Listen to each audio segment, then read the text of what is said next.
വായനാദിന quiz. First question. വായിച്ചു വളരുക, ചിന്തിച്ചു വിവേകം നേടുക എന്നത് ആരുടെ വരികളാണ്? Answer PN Panicker. Next question.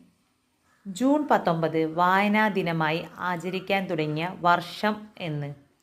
Answer 1996 മുതൽ. Next question.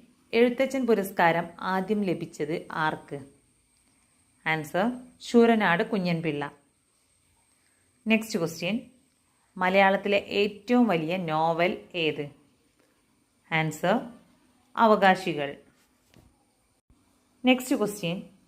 ആദ്യത്തെ ലക്ഷണമൊത്ത നോവൽ ഏത്? Answer Indulekha. Next question. Kerala വാഗ്മീകി എന്നറിയപ്പെടുന്നത് ആര്? Answer Vallathol. Next question. Kovilan എന്നറിയപ്പെടുന്ന എഴുത്തുകാരൻ ആര്? Answer VV Ayyappan.